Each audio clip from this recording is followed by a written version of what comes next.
The world is still questioning the risk of letting AI run free. Even the CEO of OpenAI, Sam Altman, think it will be mostly okay. But meanwhile, in China, AI is creeping and quickly taking over the realm of content creation.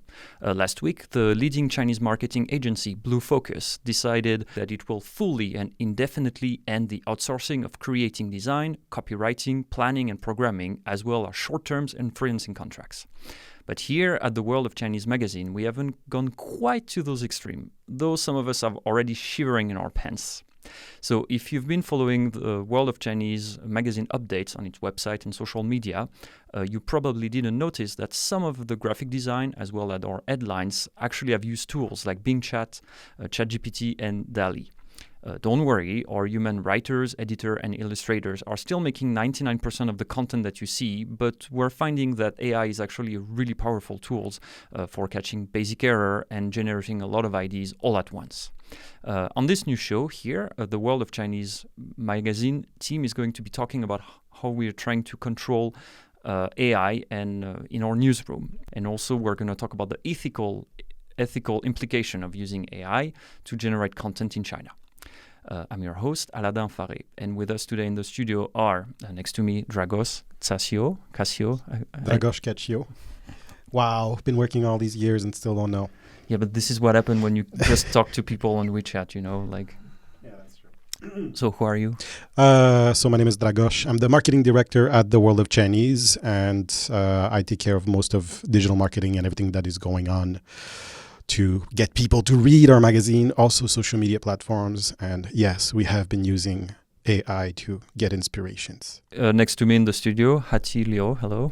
Hello, I'm Hattie. I used to be the managing editor at the World of Chinese, so kind of overseeing the content creation on all our platforms, including print, digital, social media, video, and podcast. And so today, but I also do a lot of research related to journalism, ethics, and standards, and I'm going to be talking about how AI impacts those things. And next to you is Sam Davis. Hello. Hi, I'm Sam. I'm the managing editor at the World of Chinese. You seem recently thrilled installed. to be here today.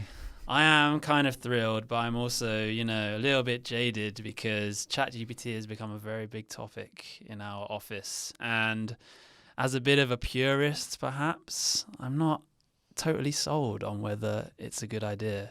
So, hoping to discuss that today with you guys. Dear listeners and dear watcher, if you like what you hear today, be sure to subscribe to our channel, like this video, hit the bell button so that our next episode comes out, you are sure to know about it. Because we're definitely not going to be done discussing AI in Chinese content creation in just like 20 minutes. To start the kicker of this conversation, because the World of Chinese magazine received like a lot of freelancer proposal to write articles, and I was wondering and also you translate a few pieces. So I was wondering when you were receiving articles and translation, did you go like, ooh, that is definitely a AI translated, AI used article kind of content. Like we can't really publish this in this way. We haven't received a piece from a freelancer yet where I've looked at it and thought this is definitely ChatGPT. But we have been talking about whether our translators perhaps use it to translate stuff and then they go in and edit it. And we haven't been able to verify that, but it's created quite an interesting conversation around if they were doing that, what would we do? Would that be okay? And yeah, so... How would you even know? We wouldn't unless they told us. And sometimes when I translate something and I can't think of a translation at that moment, or I have a lot of different ideas, I do put it into Baidu Translate. So that is a tool already that I'm using.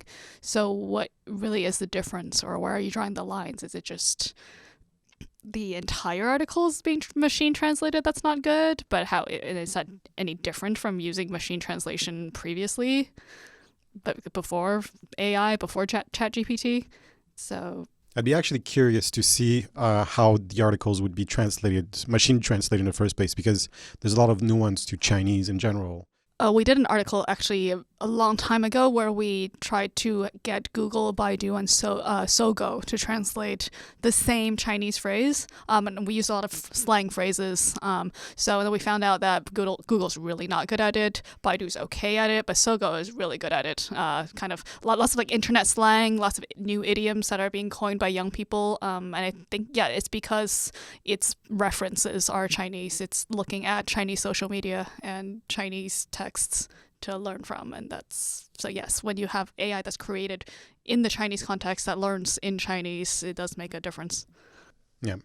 I think also we're looking like if the like ChatGPT or some other translation software can translate to a decent degree, could we then just put it through the software, translate things, and then do a bit of editing on it ourselves, rather than sending it to a translator to do? I would say it sounds very similar to what Blue Focus is doing with their staff. And also, Sam, you said in the office, when they came for the translators, you didn't speak up. Yeah. And then when they came for the writers, you also didn't speak up. And then when they're coming for the editors. This is my fear, Yeah. honestly. This is my fear, and kind of one of the reasons I'm so like wary, a bit scared of ChatGPT is... Well, that's a massive question that I'm also asking myself, because I was for the longest time a social media manager as well. And the big part of the job is writing all those captions for the different posts. But now you can just use like literally some of the tools available to take one of our articles, for example, that is 2,000 plus words, and ask ChatGPT, can you give me a summary in 200 characters or 180 characters or less? Yeah. And that becomes your social media post, and you can just like automate the hell out of that. So we've been, like Aladdin said earlier, we've been doing some controlled experiments with AI in our office. So we're not totally using AI to write all of our social media captions, but we are exploring what it can do in that realm. So and what we've done so far is have it write a few options. But for example, like if you would like externalize the social media caption to ChatGPT and have you I would think that at the end of the day, Dragos, you would still be rereading what the AI has given you, and you would maybe tweak a little bit. You just don't copy-paste the entire social media post and trusting the machine. So at the end of the day, I think there are still like some expert who's going to make sure that things go according to plan. Well, to be fair, our process involves the editors along the way. Regardless of what we're writing online, there's always editors going through it to make sure like, there's no mistakes, or we didn't write something that doesn't make sense or anything like that. And you can still basically eliminate one person job and just have everything written by the ChatGPT, and then the editors are just editing before it gets posted. No, maybe you're right. It could eliminate one person's job, but a specific example, I've talked to one of our colleagues who writes the social media captions, Anson, and he said that he tried using ChatGPT for some of them, and I was doing the editing of those pieces, those social media captions this week, and I rewrote a few of them, and then I asked him, did you use ChatGPT for this one? And he did. I rewrote it because the ChatGPT had looked at the article, but it had come up with a social media caption that was still extremely generic and it didn't quite fit with what the article was saying. It was like more of an overview of the problem that was like mentioned in the article rather than the article itself. So I still had to rewrite that caption. It really echoes with my own experience. So next to all the podcasting that I do, I also work in mainly in documentaries. And for example, once we had to kind of create some kind of proposal regarding like a science project anyway. But the problem is that we started and we had no proper story, but at the same time we have to kind of create something. So it's just like, hey, ChatGPT, give me like a 2-pager about like, and then I insert the topic. And then in terms of like the grammar and the style, it was quite well done, but it looked so empty. Well, I think Sam put it well when he said that he felt that the post felt generic. But that's when we start talking about how you input your prompt in the first place on ChatGPT. You can literally tell it to focus on specific aspects of an article, things like that. And at one point we started talking about like what would we call the job of the person inputting the information ChatGPT, which would be like prompters or... It's a prompt engineer. Apparently prompt engineer. I prefer Wrangler cowboy wrestling up the AIs. into a little like paddock. Yeah. So I did a couple of tests on the platforms as well, and the answers you get are so completely different the more details you give it, the better the answer is. So if you just ask the AI to give you like a summary of the article, it's going to give you a very generic summary. But you can ask the AI to give you a summary of the article and focusing on a specific aspect of the article. Well, I feel like a lot of the stuff we are trying to input on social media is meant to generate a certain emotional response too. So it can be like, can you, make a social media caption that summarizes the main conflict of the story, but also makes people see migrant workers in a different way.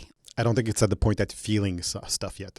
Right, or trying to manipulate other people's feelings. Anyway, Hattie, so you wanted also to talk about ethic. We've been talking about that a lot. So, for example, one of the things we're using is AI to generate some of the elements we use in our illustrations. That it generates a few different choices, and then we give it to our illustrator, and then she can put it together fairly quickly. It's a little similar to what we did before. Before, we would look for also graphic design elements, like shapes and certain figures on VCG, on stock image databases. So it kind of saves us the time of going through and looking for existing elements. Yeah, because I must say, like, when I'm looking for my own illustration for the Middle Earth podcast, and like sometimes you just want to find something really specific, the stock image for sure, like at some point you can really hit like some kind of relevancy. It's not relevant at some point. Yeah, and sometimes it does give you kind of uncanny results, like the beef image. So yes, we were trying to make a poster. Beef, there are two meanings of the word. There's both the meat and then like a complaint or like a feud you have with someone. We were trying to kind of combine both meanings, and DALL-E gave us this really weird, these two steaks. They're like boxing, and one of them for some reason had a face like a cow. Still, if we can give that to our illustrator, because she has a lot of stuff to do, she cannot be drawing everything from scratch, and then she can make it basically more human. She can put the human touch on it. Have any of you tried to take one of the articles submitted by the freelancers, put it in a ChatGPT format, and ask it to just correct the grammar mistakes? It did eliminate like most grammar mistakes and most errors, but it became very generic. The sentences were all very similar length.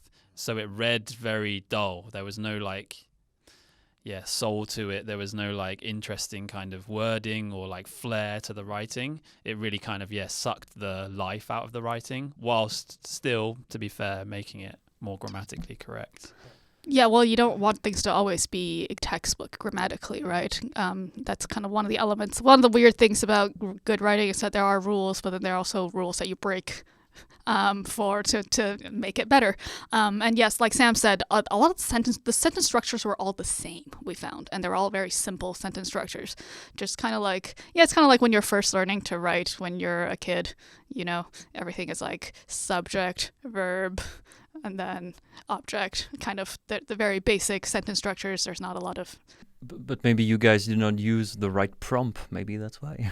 It's possible. I think like one of the things I've found with DALL-E, the image creation software, is that you have to know exactly what you're looking for, and if you don't, it will give you it can't like imagine anything for you. You have to know exactly what you want, and then it will give you something that's like maybe you can use. I think I'm not as impressed by it as some other people. Like when I've tried to use it, it's come up with images that are like confusing, or like it doesn't understand what I mean, or like if I try to make it a little bit more creative, it starts to like warp the images and stuff. Like the steak has like the face of a cow and stuff. I don't know. Yeah. But sorry, Aladdin, you were asking about ethics, and I kind of didn't get to that part yet. So when it comes to DALL-E, the other issue is that it is using a lot of images that already exist to create its elements. So if it's kind of based on a real artist's work, what are the ethical implications of using that? Or it's taken some element or some sort of signature from a real artist's work, and you don't know that. Maybe you don't even know that it's taken something from another artist, and then you go in and you make some new work out of it. Is that copyright violation or just postmodern. Maybe it's just postmodernism. I guess we're all, in a sense, we are kind of doing that in our articles too. Oftentimes, the things we write are things we heard or read somewhere else, like subconsciously influences us. But with DALL-E, it's more deliberate. It's meant to be creating these images based on other elements that are already out there. So what are the ethics of that? I think the issue in terms of legally, like how can you make those company accountable for this? Like every single people who got their image being put onto their database, like should they receive a cut? These are great questions because the database they're pulling from is just like all the images on the internet ever. So you put an image on your social media or even like a private image you put somewhere, but somehow it gets on the internet. When you ask DALL-E to like create an image, like, I don't know, the color of like the skin that it's using, it might be coming from like an image of you that you didn't give it permission to use on the internet. Like, that's a genuine question, I think. And like, I don't know, I wouldn't be surprised if in the near future there are like pretty strict rules about what they can and can't do. And I'm also waiting for like the paywall to go up. I think like very soon like these will be like monetized so that like... Well, there's already a bunch of them that started monetizing, giving you like a free sample of it for a couple of days, or most cases for example, I was looking at voiceover generated AI, and it gives you up to 10,000 characters for free, which is basically per day or per month. Just the first time you register per email. So it's per email. So you've got 10,000 characters that you can use to generate a voiceover, and after that you can pay. And I'm like, it's still very, very cheap. Like you can, for, I don't know, $9, $10, you can pay and get 30,000 characters, which is roughly like 30 minutes to 1 hour of voiceover recording, which is more than most of the videos ever need.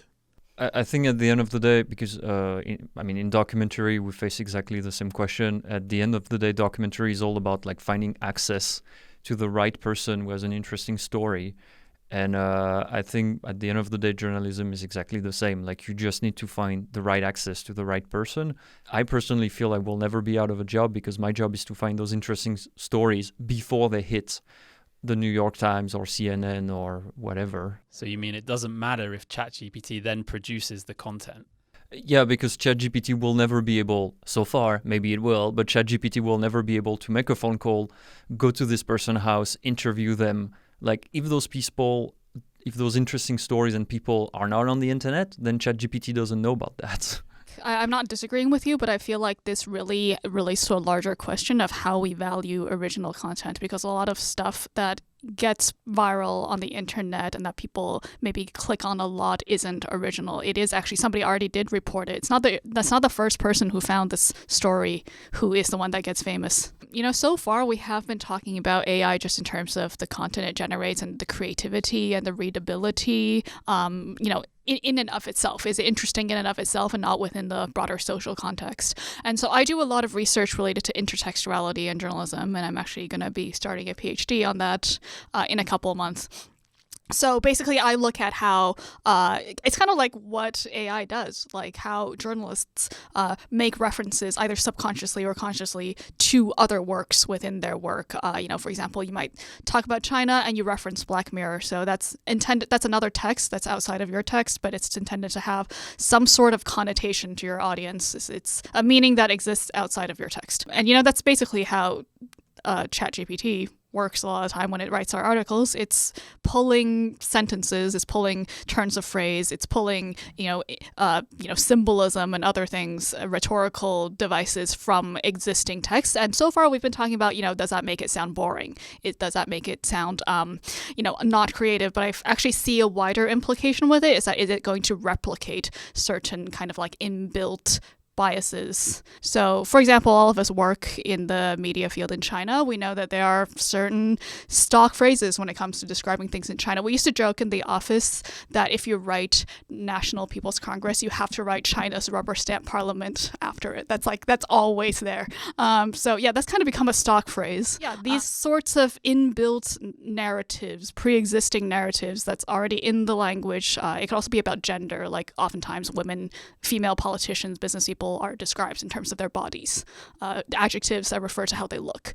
So, and if AI is replicating that, I'm just wondering, is AI capable of transcending the biases of the humans who build and operate them? And what does that mean specifically for China journalism too? Is it going to replicate all the narratives that we're already seeing about China? Or, more optimistically, if you want to end on a happier note, is it able to actually, are we going to actually be able to make AI able to transcend our own biases, and is that going to actually make journalism and discourse in general a better place? If you guys want, we can also talk about Chaos GPT. Did you guys hear about it? So Chaos GPT is also based on OpenAI, and basically the people that started working on, they gave a specific series of instructions to Chaos GPT, which is take over humanity. And it's a real thing. I'm not joking. It's a real thing. And basically, the AI has been working full time into creating a takeover control of destroying chaos and taking over the humanity. It's based on what kind of prompts we're giving any AI at the end of the day. Maybe we can actually instruct the AI to be like, can you position yourself from a non-white male perspective? It can pretend to be characters. What do you mean? We've tried that. So for example, we were experimenting with it because we were wondering whether journalists might try and cheat by getting ChatGPT to be an interviewee. So we asked ChatGPT to pretend to be a 00后, like a Gen Z migrant worker, and then we asked it some questions to get like quotes from it as an experiment. And yeah, it can do it. It invents a name for itself. It gives you this backstory. It says all this stuff. Is it believable? So again, it's extremely generic. So it's more like a Wikipedia article of what is a 00后migrant worker. But it does give it invents a story for itself. It's like, I did this, I work here, I was in this factory for this long, I like my job because this, I don't like my job because this. I remember that one time when someone cut their finger. It invents these experiences. Yeah, but then as soon as you tell them, give me the phone number or the WeChat contact of that person who cuts its finger, No, sorry, we asked it, can you tell me about the time you cut your finger in the factory? And it said, oh, I'm just an AI chatbot. I don't have personal experiences, but I remember when my coworker, a name, cut their finger, blah, blah, blah, blah, blah, blah. And then we said, hey, but wait a minute. You said you can't have your own experiences, but you can still remember another character. And then it said, it came back to us oh yes, I'm sorry. I'm not allowed to do that. Caught itself. It's not allowed to do that. And we were man, this is weird. And apologized for it. And it apologized, yeah. It knows. Yeah. Well, you guys know that every time that we're asking questions like this, we're educating it. Yeah. Mm-hmm. for a better world. Yeah.